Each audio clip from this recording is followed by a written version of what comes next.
குழந்தா, ஒரு பிரச்சனை முற்றுகிறது என்றால், அதிகமாக பிரச்சனை நெருங்குகிறது என்றால் அது முடியப் போகிறது என்றுதான் அர்த்தம். பிரச்சனை முற்றுவதை பார்த்து எண்ணி பயப்பட்டு கொண்டே இருக்காமல், ஒரு வழியாக அது முடிவுக்கு வருகிறதே என்று தைரியமாக இருந்தால் மிகப்பெரிய பிரச்சனை முடிவுக்கு வரும், வந்துதானே ஆக வேண்டும். சாயப்பா நம்மோடு இருக்கும் வரை நமக்கான பிரச்சனை நிச்சயமாக தீரும் என்ற நம்பிக்கையோடு இருக்கலாம். மிகப்பெரிய பிரச்சனையை பாபா முடித்து வைப்பார்.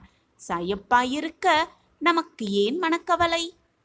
நம்ம வாழ்க்கையில பிரச்சனைகள் அதிகமாக வருகிறதே, பிரச்சனையோட எப்பொழுதும் வாழ்ந்து கொண்டிருக்கிறோமே. நமக்கான பிரச்சனை நமக்கு மட்டும்தான் வருதா? மற்றவங்க எல்லாரும் அப்படிதான் பிரச்சனையோடு வாழ்ந்துக்கிட்டு இருக்காங்களா? மற்றவங்க எல்லாரும் நிம்மதியாக இருக்கிற மாதிரி தான் இருக்கு, நம்ம மட்டும் பிறந்ததிலிருந்து பிரச்சனைகள், போராட்டங்கள், கஷ்டங்கள் என்று அனைத்தையும் பார்த்து கொண்டே இருக்கிறோமே அப்படின்னு வருத்தப்படுறவங்க நிச்சயமாக கவலைப்பட வேண்டாம், தைரியமாக இருக்கலாம். நமக்கான பிரச்சனை ஒரு முடிவுக்கு வரப்போகிறது என்ற நம்பிக்கையோடு இருக்கலாம். தண்ணீர் எப்படி அமைதியா இருக்கும் பொழுது அதில் இருக்கும் தூசிகள் அடியில் தானாகவே தங்கிவிடுமோ, அதுபோல வாழ்க்கையில பிரச்சனைகள் அப்படின்னு நமக்கு வரும் பொழுது, நம்ம வாழ்க்கையே போராட்டமாய் இருக்கும் பொழுது அமைதியாகவே நம்ம இருக்கலாம். அப்பொழுது எல்லா பிரச்சனைகளும் தானாகவே அடங்கிவிடும், வந்த வழி தெரியாமல் நம்மை விட்டு விலகிவிடும். கஷ்டப்பட்டு ஒரு பிரச்சனை வந்தா அதை அனுப்பி போராட்டம் பண்ணி போராட்டத்தோடு வாழ்ந்து அந்த பிரச்சனைக்கான தீர்வை கண்டுபிடித்து அந்த பிரச்சனையை நம்ம முடித்து வைக்கிறோம். ஆனால் ஏதாவது ஒரு ரூபத்தில் மீண்டும் அதே பிரச்சனை வந்துவிடுகிறதே என்று கவலைப்படுபவர்கள் கவலையே பட வேண்டாம். நம்ம எதிர்நோக்கும் எந்த ஒரு பிரச்சனையாக இருந்தாலும் எல்லாவற்றையும் மாற்றவே முடியாது. எதையும் எதிர்நோக்காவிடில் மாற்றங்களே இருக்கவே இருக்காது. எனவே நம்பிக்கையோடு அனைத்து பிரச்சனைகளையும் வரவேற்கலாம். அப்பொழுதுதான் நம்மால் வாழ்க்கையில் மாற்றங்கள் வரும் என்ற நம்பிக்கையோடு அனைத்து பிரச்சனைகளையும் நிச்சயமாக வரவேற்கலாம். சாயப்பா நம்மோடு இருக்கும் வரை எந்த பிரச்சனையையும் பார்த்து நம்ம பயப்பட வேண்டிய அவசியமே இல்லை. ஓம் சாயிரம், ஓம் சாயிரம். ஒரு ஊரில் ஒரு அரசர் வாழ்ந்து வந்தார். பக்கத்து ஊரில் இருக்கும் அரசனோடு இருக்கும் நட்புக்கு பிரதிபலனாக பரிசாக ஒரு யானையை கொடுத்தனுப்பினார் அந்த அரசர். பரிசாக ஒரு வாட்டசாட்டமான யானையை கொடுத்தனுப்பினார் பக்கத்து நாட்டின் அரசர். அதுநாள் வரை அவ்வளவு பெரிய யானையை பார்த்ததே இல்லை அந்த அரசர். இவ்வளவு பெரியதாக இருக்கிறதே, இதனுடைய எடை என்னவாக இருக்கும் என்ற சிந்தனை அந்த அரசருக்கு அதிகமாகவே இருந்தது.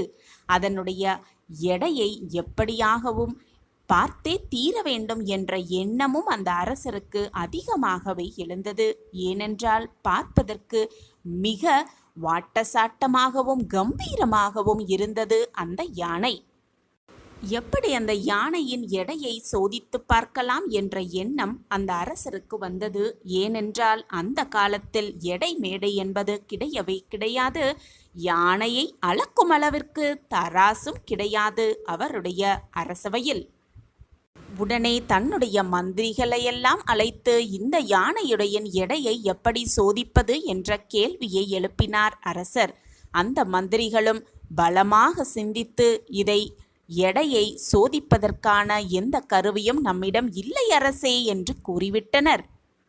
அப்பொழுது அங்கு இருந்த ஒரு மந்திரியின் மகன் முன்வந்து, நான் இந்த யானையின் எடையை சோதித்து சொல்கிறேன் என்று முன் வந்தான். இதை பார்த்த அந்த மந்திரிகள் அனைவரும் நகைத்தனர். நம்மால் முடியாதது எப்படி இந்த சின்னஞ்சிறிய சிறுவனால் முடியும்? அதுவும் இவ்வளவு பெரிய யானையின் எடையை எப்படி அளவிட முடியும் என்று அனைவரும் கேளிக்கையாக நகைத்தனர் அந்த சிறுவனை பார்த்து. ஆனால் அரசரோ யாருமே, ஏன் மந்திரிகள் கூட முடியாது என்று சொன்ன விஷயத்தை இந்த சிறுவன் முடியும் என்று சொல்கிறானே, இவனுக்கு ஒரு வாய்ப்பு கொடுத்தால்தான் என்ன என்ற சிந்தனை அரசரின் எண்ணத்தில் வருகிறது. உடனே வாய்ப்பையும் கொடுக்கிறார் அந்த சிறுவனுக்கு.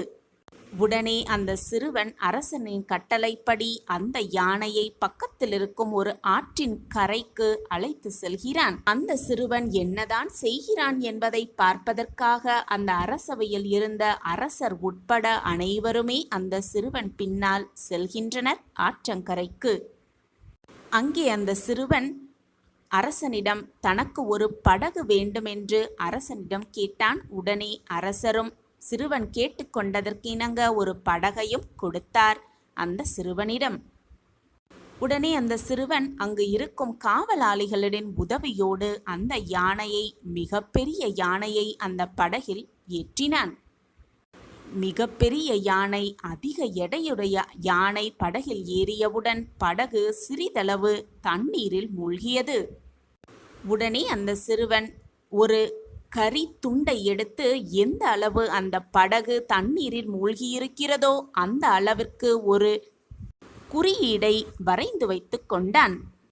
என்னதான் செய்ய போகிறான் என்ற ஆர்வத்தோடு அங்கு குழுமியிருந்த அனைவரும் பார்த்து கொண்டிருந்தனர். அப்பொழுது அந்த சிறுவன் படகில் இருந்த அந்த யானையை கரைக்கு மீண்டும் கொண்டு வந்தான்.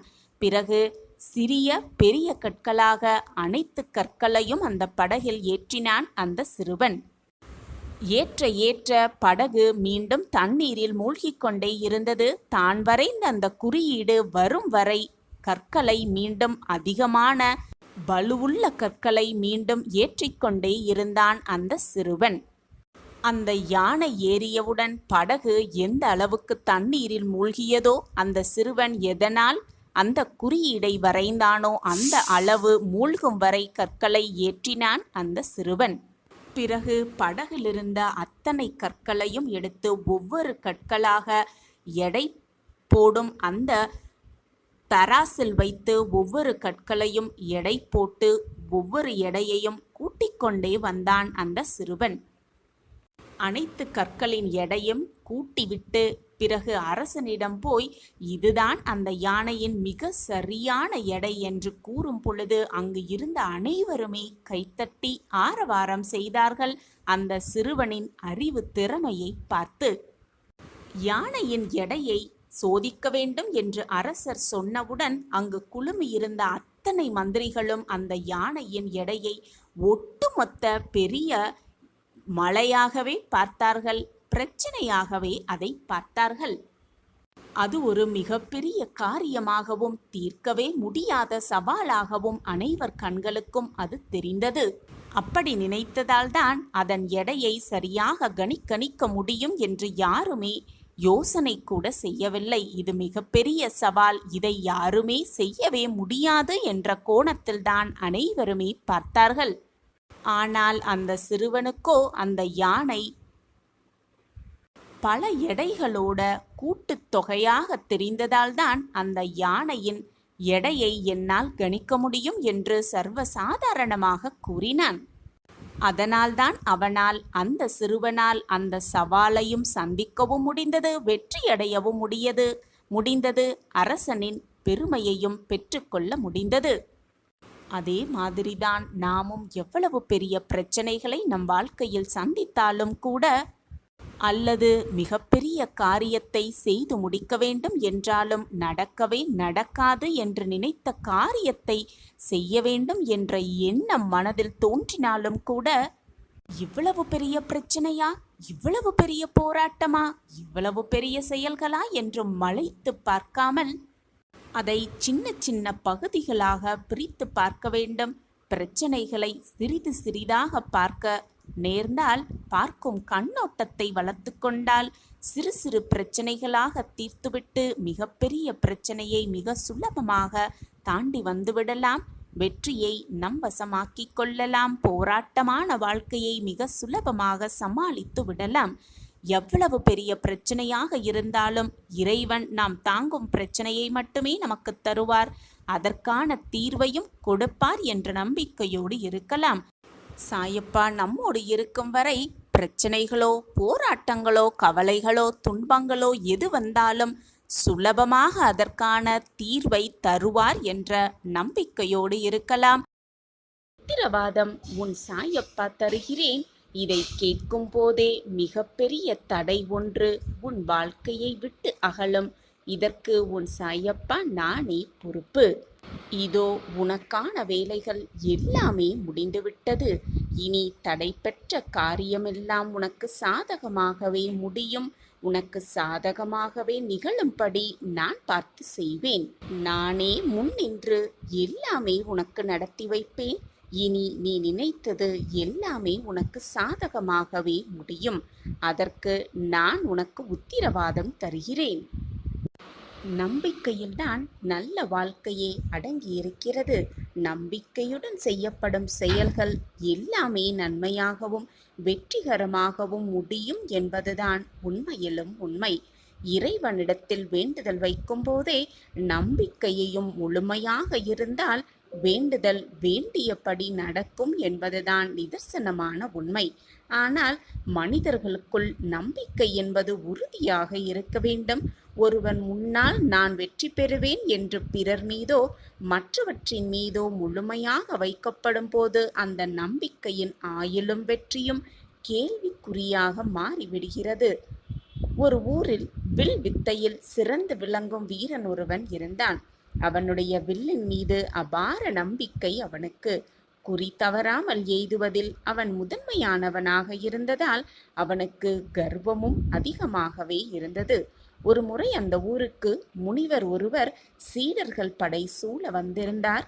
இவனுடைய திறமையை கேள்விப்பட்டு இவனை காண விரும்பினார். அவன் வந்ததும் அவனை பாராட்டினார். இளம் வீரனுக்கு கர்வம் தாங்கவில்லை. நீங்கள்தான் பல கலைகள் கற்றுத்தருகிறீர்களே, என்னோடு போட்டியிட உங்கள் சீடர்கள் யாரேனும் தயாராக இருக்கிறார்களா என்று சவால் விட்டான். முனிவர் சற்று நேரம் அமைதியாக இருந்தார். சீடர்களும் முனிவர் முகத்தையே பார்த்து கொண்டிருந்தார்கள். பிறகு உன்னளவுக்கு அவர்கள் சிறந்து இருப்பார்களா என்று தெரியவில்லை. ஆனால் முயற்சி செய்ய சொல்கிறேன் என்றார். போட்டிக்கு நாளும் குறித்தார்கள். போட்டி நாளும் வந்தது. இளம் வீரனும் சீடனும் சரிசமமாக தங்கள் திறமையை நிரூபித்தார்கள். இறுதியில் தூரத்தில் ஒரு பொம்மையை நிற்க வைத்து அதன் கண்களை குறிவைத்து தாக்க வேண்டும் என்று முடிவு செய்தார்கள். இளம் வீரன் பொம்மையை குறிப்பார்த்து வில் அம்பு எய்தினான். அதைத் தொடர்ந்து அந்த அம்பையும் இரண்டாக பிளக்க செய்தான். அதை பார்த்த அனைவரும் அவனை ஆஹா ஓஹோவென்று பாராட்டினார்கள். வீரனுக்கு பெருமை தாங்கவே முடியவில்லை. அவனை பாராட்டிய முனிவர் இன்னும் ஒரு போட்டியை வைக்கிறேன் என்றார். அனைவரும் அந்த ஊரின் மலை அடிவாரத்தில் கூடினார்கள். ஓரத்தில் ஆறு ஒன்றும் இருந்தது. மலையையும் ஆற்றையும் இணைக்கும் வகையில் ஒரு சிறிய கயிற்று பாலம் கட்டப்பட்டிருந்தது. முனிவர் தன் சீடனை அதில் நின்று தூரத்தில் இருக்கும் மரத்தின் கனியை குறிப்பார்த்து அடிக்கச் சொன்னார். சீடனும் தன்னுடைய குரு சொன்னதை கேட்டு அதன்படியே செய்தான். அடுத்து உன்முறை என்றார் முனிவர். இளம் வீரனிடம் வேகமாக வந்த இளம் வீரன் அந்த கயிற்று பாலத்தில் நின்றான். கீழிருந்த ஆற்று நீரும் எப்போது கயிறு அழுந்து விடுமோ என்ற பயமும் அவனை அச்சுறுத்தியது. அவ்வளவு தூரத்தில் இருக்கும் கனியை குறிவைக்கும் போது கீழே விழுந்து விட்டால் என்னும் பயமே அவனுக்கு உதறலை கொடுத்தது. என்னால் முடியாது என்று வந்தே விட்டான் இளம் வீரன். முனிவர் அவரை தட்டி கொடுத்தார். உன்னால் முடியாது என்று யார் சொன்னது? உனக்கு உன் மீதிருந்த நம்பிக்கையை விட வில்லின் மீதிருந்த நம்பிக்கைதான் அதிகம். அதனால்தான் உன்னால் குறியை சரியாக அடிக்க முடியவில்லை. முதலில் உன் மீது நம்பிக்கை வை, அதுதான் உன்னை ஜெயிக்க வைக்கும் என்றார். இளம் வீரன் உண்மையை உணர்ந்தது போல் அவரிடம் மன்னிப்பு வேண்டினான். அறிவுரை அவனுக்கு மட்டுமல்ல, எல்லோருக்கும் தான். முதலில் நம்மீது நம்பிக்கை வைக்கலாம். நம்பிக்கையே நல்லதை கொடுக்கும். நம்மீது நம்பிக்கை வைத்தால் எதையுமே சாதித்து விடலாம். வெற்றிகரமாக சாதித்தே காட்டலாம். நாம் எப்படி நடக்கிறோம் என்பது முக்கியமல்ல. மெதுவாக மிதந்தாலும் சரி, வேகமாக விரைந்தாலும் சரி, எடுத்து வைக்கும் ஒவ்வொரு காலடியும் தன்னம்பிக்கை என்ற ஒன்றின் மீது முன்னோக்கி இருக்க வேண்டும். அப்பொழுதுதான் வெற்றியை மிக சுலபமாக சந்திக்கலாம். வாழ்க்கையில் ஜெயிக்க வேண்டுமென்றால் முதலில் உன்னை இழிவாக நினைப்பவர்களை உன்னிடம் என்றுமே குறை மட்டும் காண்பவர்களை உன் வாழ்க்கையிலிருந்து ஒதுக்கிவிடு. அதுவே வாழ்க்கையில் நீ ஜெயிப்பதற்கான மிகப்பெரிய ஊன்றுகோலாகவே இருக்கும். நம்பிக்கை என்ற சொல்லே போதும் வாழ்க்கையில் பல வெற்றிகளை நமது வசமாக்கி கொள்ளலாம். அப்பாவின் ஆசிர்வாதத்தோடு. நாட்கள் நகர நகர, நாட்கள் செல்ல செல்ல உன் மனதில் இருக்கும் பயம் குறைந்த பாடில்லை, அதிகரித்து கொண்டுதான் இருக்கிறது. நான் என்னதான் உனக்கு நல்ல வாக்குகளையும் அறிவுரைகளையும் கூறிக்கொண்டே இருந்தாலும், அதை தினமும் நீ கேட்டுக்கொண்டே இருந்தாலும் உன் மனம் மட்டும் ஒரு இடத்தில் இருப்பதே இல்லை. பிரச்சனைகளும் உனக்கான கஷ்டமான சூழ்நிலைகளும் உன்னை சுற்றி சுழலிக் கொண்டிருக்கிறது. அதிலிருந்து வெளியே வர முடியாமல் நிர்கதியாய் நிற்பது போல நிற்கிறாய். நீ என்னிடம் விரும்பி கேட்டது எதுவுமே நடப்பது போல தெரியவே இல்லை. இப்படியே வாழ்க்கை நகர்ந்து கொண்டிருந்தால், இப்படியே நாட்களும் சென்று கொண்டிருந்தால் எதுவுமே முடியாது, எதுவுமே தொடங்கவும் தொடங்காது. நீ நீண்ட நாட்களாக எதிர்பார்த்து என்னிடம் வேண்டுதலாக வைத்தது, என்னிடம் பிரார்த்தனையாக வைத்தது உனக்கு நிறைவேறப் போகிறது. நம்பிக்கையோடு இரு. நீ எதிர்பார்த்த ஒன்று உன்னிடம் உன் கைகளுக்கு கொண்டு வந்து நான் சேர்ப்பேன். உனக்கான நல்ல நேரம் ஆரம்பிக்கப் போகிறது.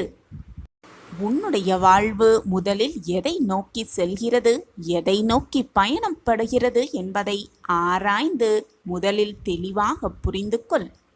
ஒவ்வொரு விஷயத்தையும் கவனித்து உன்னுடைய இலக்கை எப்படி அடைய வேண்டும் என்பதை ஆழமாக சிந்தனை செய்து முன்னேறிக்கொண்டே இரு. நம்பிக்கையோடு முன்னேறிக்கொண்டே இரு.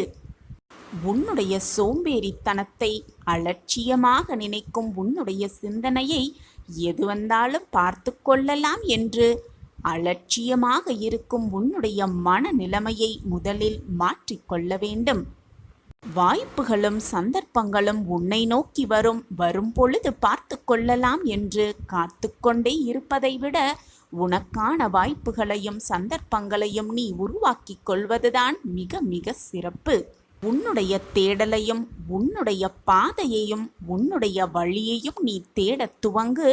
உனக்கான பாதை தானாகவே உன் கண்களுக்கு தெரியும்படி நான் வழிவகை செய்வேன். அந்த வழியில், அந்த பாதையில் உன்னுடைய பாதங்களை பதித்து நீதான் நடக்க வேண்டும். நம்பிக்கையோடு காலூன்றி நடக்க வேண்டும். மற்றவர்கள் வருவார்கள், கைப்பிடித்து அழைத்து செல்வார்கள், கைப்பிடித்து அழைத்து சென்று பாதங்களை பதிய வைப்பார்கள் என்ற நம்பிக்கையை, வீண் நம்பிக்கையை உன் மனதில் வளர்த்து கொண்டே இருக்காதே என் பிள்ளையே. வாய்ப்புகள் வரும், சந்தர்ப்பம் வரும் என்று காத்திருந்து காத்திருந்து உன்னுடைய காலத்தை வீணடித்து விடாதே. முதலில் நீ தேட ஆரம்பித்தால்தான் உனக்கான தேடல் எப்படி இருக்க வேண்டும், எப்படி இருக்கும் என்பது உன் மனதிற்கு தெள்ள தெளிவாகவே புரியும். அதன் பின்புதான் உனக்கான சந்தர்ப்பமும் உனக்கான தேடலும் உனக்கான வாய்ப்பும் உன்னை தேடி வரும். ஆதலால் உன்னுடைய தேடலை துவங்கு. உனக்கான சந்தர்ப்பங்களும் வாய்ப்புகளும் உனக்கு வெற்றி மாலையாகவே வந்து விழுகும். உன்னோடு உன் உயிருக்கு உயிரான சாயப்பா இருக்கிறேன். இனிமேலும் இருப்பேன், எப்பொழுதுமே இருப்பேன். உனக்கு நல்லது மட்டுமே நடத்த உன் சாயப்பா நான் இங்கு வேலை செய்து கொண்டிருக்கிறேன். தேவையில்லாமல் உன் மனதை போட்டு குழப்பிக் கொள்ளாதே. நான் உன்னோடு தான் இருக்கிறேன். உன்னை விட்டு நான் விலகுவதும் இல்லை, என்னை விட்டு விலகி போகும்படி நான் அறிவுறுத்தியதும் இல்லை. நான் உன்னோடு இருந்து கொண்டுதான் இருக்கிறேன். என் பார்வை உன் மீது எப்பொழுதும் இருந்து கொண்டேதான் இருக்கும். வேண்டுவதும் பிரார்த்தனை செய்வதும் உடனடியாக அடுத்த நொடியே நடக்க வேண்டும் என்று நீ நினைப்பது முட்டாள் செய்யமான குழந்தையே.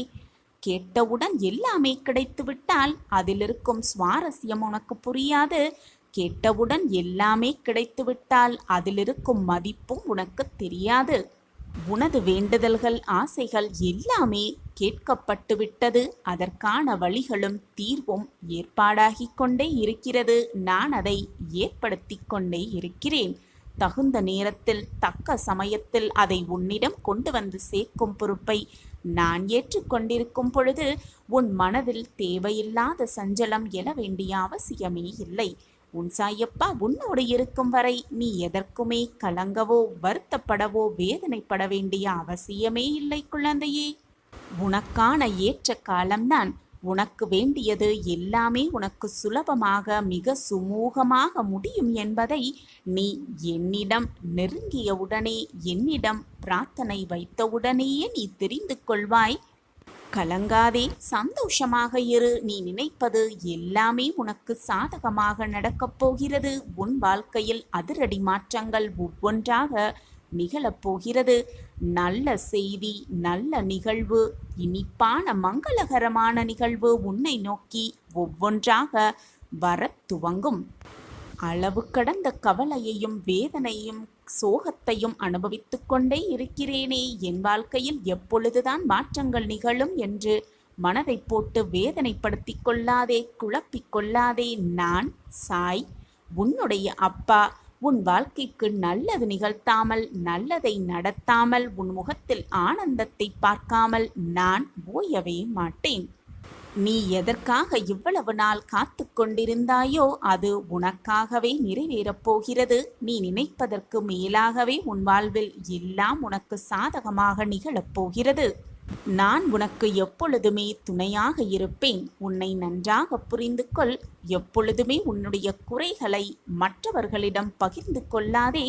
ஏனென்றால் சுற்றி இருப்பவர்களெல்லாம் உன் குறைகளை கேட்டு வருத்தப்படுவார்கள் என்று நீ அப்படியே அனைவரையும் நம்புவது முட்டாள்தனமான செயல்தான். ஏனென்றால் உன்னை சுற்றி இருப்பவர்கள் நல்லவர்களாகவும் இருப்பார்கள். சில பேர் உன் குறைகளையும் கஷ்டங்களையும் பார்த்து சந்தோஷப்படுபவர்களாகவும் இருப்பார்கள். வெளியே வருத்தப்படுவதைப் போல காட்டிக்கொண்டு உள்ளே மகிழ்ந்து கொண்டிருப்பார்கள். இதை புரிந்து கொண்டு செயல்படு. உன்னை போல் உன்னை சுற்றி இருப்பவர்களும் நல்லவர்களாகவே இருப்பார்கள் என்று மட்டும் நம்பிவிடாதே. இந்த உலகத்தில் பலவிதமான மனிதர்கள் வாழ்ந்து கொண்டிருக்கிறார்கள்.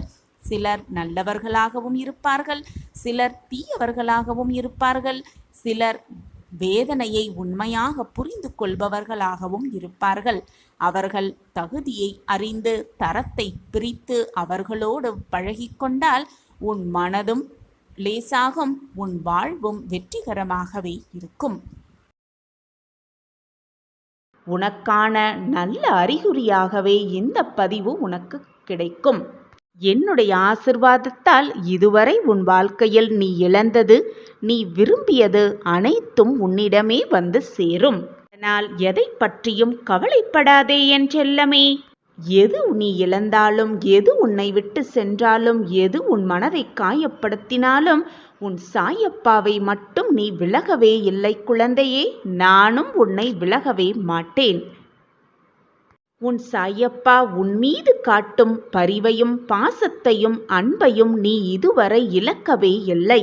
ஆனால் உன்னை சுற்றி நடக்கும் பிரச்சனைகளிலும் சூழ்நிலைகளும் நீ உன் சாயப்பா மீது வைத்திருக்கும் நம்பிக்கையை சில சமயம் சில நேரங்களில் இழந்துவிட்டு குழம்பிக் கொண்டிருக்கிறாய்.